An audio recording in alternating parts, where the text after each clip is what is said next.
So today we're gonna do caldo de res, which is a beef stew. This is the ingredients we're gonna use. We're gonna use beef trozos, which is beef for stew, little square beef. And then we're gonna use some beef shank bone in. And this one has with bone in to give it flavor. And we're gonna use beef bone for soup. What the beef bone does, it gives it flavor to the broth. You know, I like to eat these. Your mom doesn't, but it gives flavor to the broth. And we're gonna add potato to it, corn, of course, onion, zucchini or squash, string beans, fresh string beans,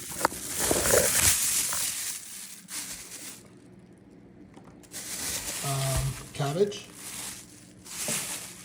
carrots, and this kind of squash, which is called chayote. So two different kind of squash. Now everything's gonna be clean. The carrots are gonna be peeled. Everything's gonna be washed. Carrots are gonna be peeled and then cut. Same thing with zucchini. Potatoes are gonna be washed and cut. So I'm gonna make the video once I'm done cutting all that. Now here's my pot. I filled it up with water, and I'm gonna add half an onion in there and a head of garlic. For your green beans, the way you clean these is you see this stem, is all you do is with your finger, you just pinch it and cut it off. Both ends are clean. Okay, so all our veggies are clean and cut. The potatoes, I cut them in half. You don't want them too small because you don't want them to dissolve in the soup. The squash, try to cut all your veggies the same size, so all the zucchinis the same size so they could cook evenly. I did about 1/2 inch round. The other squash, that's called chayote squash, I cut that one in fourths. The carrots, these were skinny, so I cut them in about maybe 1/2 inch long or a little bit more, 3/4 long.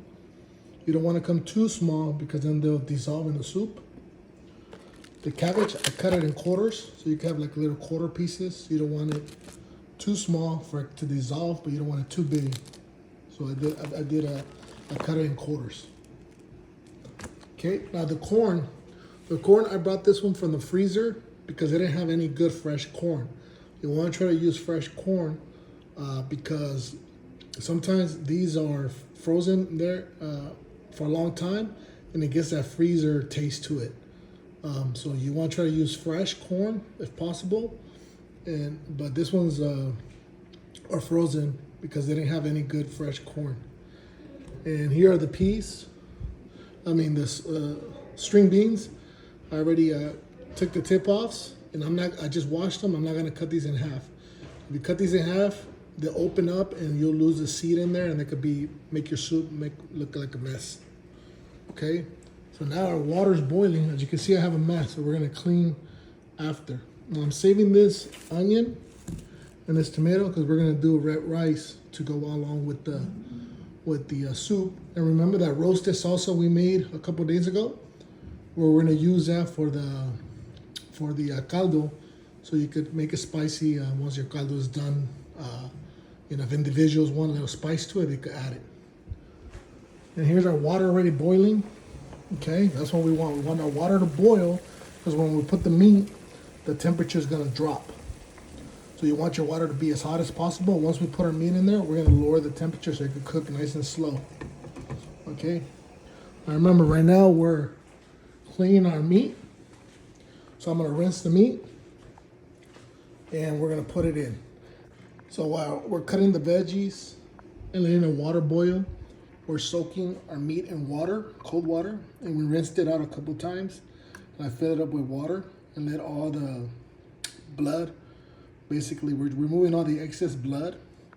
So when we cook it, we don't get too much of the foam on top that we have. Now we're gonna continue cutting our veggies. all the blood, all the nastiness coming out of the meat. We don't want to add that to our soup. Okay, for the garlic, this is the whole head. I just cut the tip. Cut the tip so that when it's boiling in the water, all those flavors of the garlic get in the water. I'm gonna do about half an onion. We're gonna let the water boil.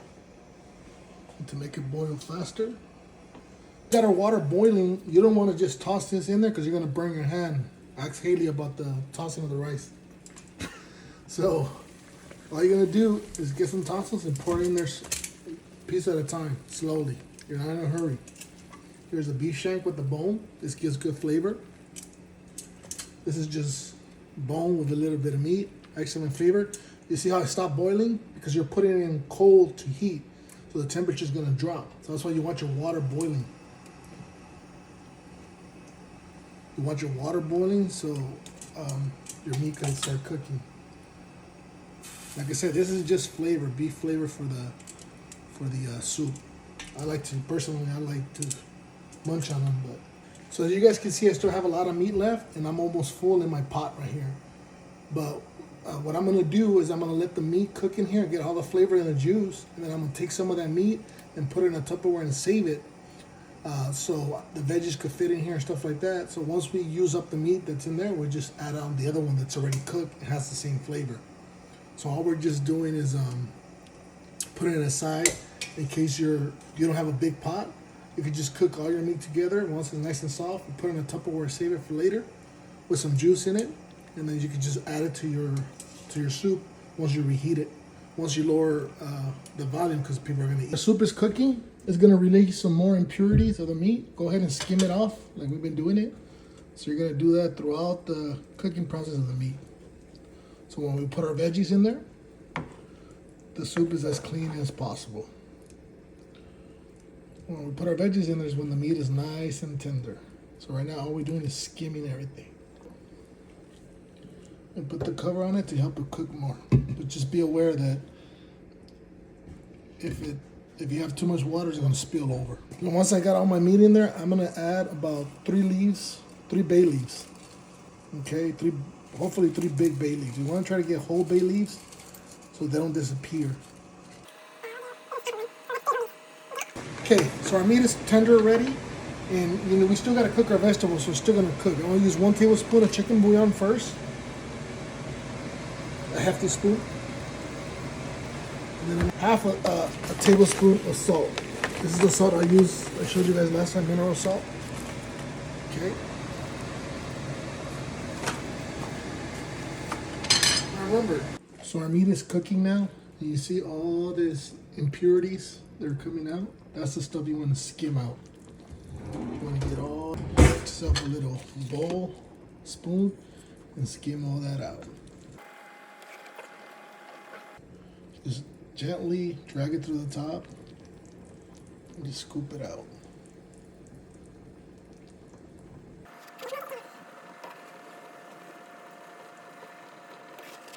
So even though we washed our meat, you still get some, but not as much as if you wouldn't have wash your meat.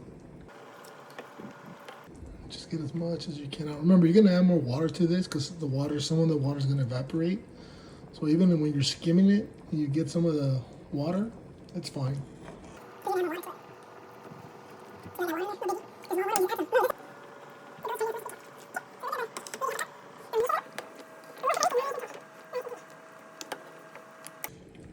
Once we're ready to add our veggies, we're gonna get rid of the onion and the garlic that's in there.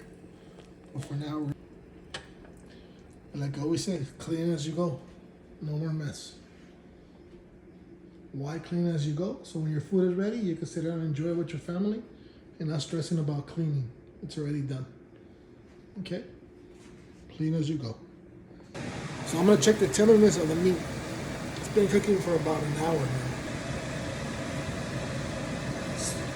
I don't know if you can see how the meat opens up when I squeeze it. It's pretty much done. I'm gonna add a little bit of water in here. Just like that. Potato sucks a lot of salt. So we're gonna have to add more. So even right now when we put our, we taste it, it's probably gonna be good in salt, but the potato's gonna absorb a lot of the salt, so we might have to add some more towards the end. At this time too, I'm gonna start fishing out my garlic. We don't need that no more. We can start taking out your onion too. I don't know if you noticed, when I tasted it, I didn't put my lips on the thing. I put the liquid on my hand so I could reuse the spoon. It's gonna need more, but I'm not gonna put until the veggies are incorporated. First thing I'm gonna do is add my potatoes. So we're gonna add our vegetables in stages. Okay, so now it's been like 5 minutes since we added our corn. Now we're gonna add a potato. Our potato. This squash. En español. Chayote. You see how I'm running out of room? I'm gonna take some of the meat out.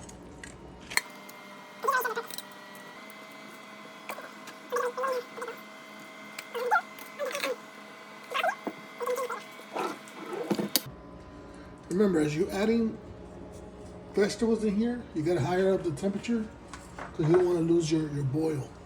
Because you're adding cold to hot, so it brings the temperature down.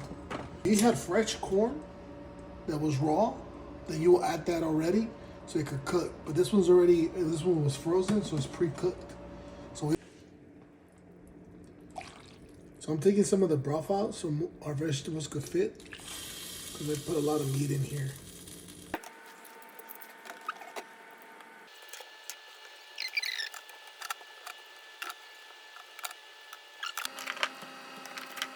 And if you live with somebody or your kids don't like these vegetables, but they love your soup, what you can do is, once the vegetables are cooked, you can go ahead and get some of these vegetables, blend them, and put them back into the broth. So technically they're eating their vegetables, they just don't know it. I don't do that. So if you guys don't like them, I don't serve you it. I'm thinking of like Levi, if he's like doesn't want to eat vegetables or whatever, we could blend it for him and then put it into his little broth and put all our vegetables in. And remember, you do not want to overcook your vegetable because then they'll fall apart. So that's why you got to be careful not to overcook your vegetable.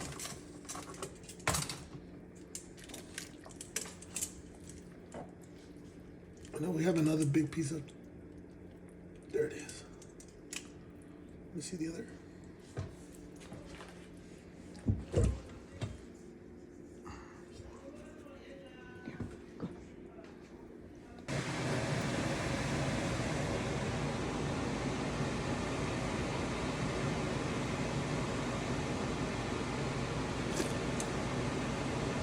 Needs more.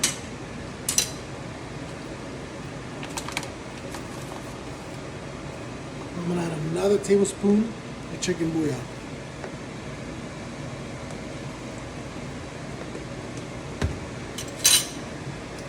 Stir it again. No more salt. If it needs more flavor, you use the chicken bouillon.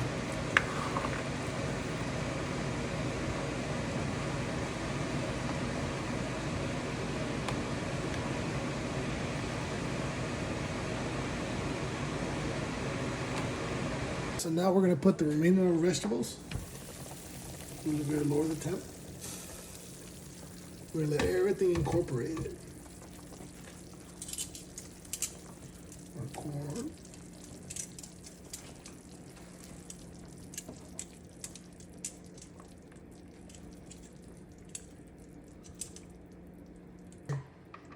Okay, so we put all our vegetables in there. We're going to do a slight mix. Try to dip them in the water, the hot water. Be very careful.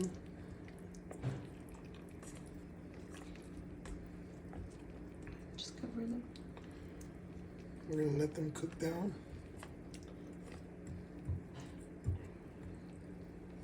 So now that all our veggies have been incorporated, the last touch is when we put cilantro. Just a little handful, wash it, put it in there, and let it cook. I'll say give it another 10 more minutes, then we shut it off, and it's done.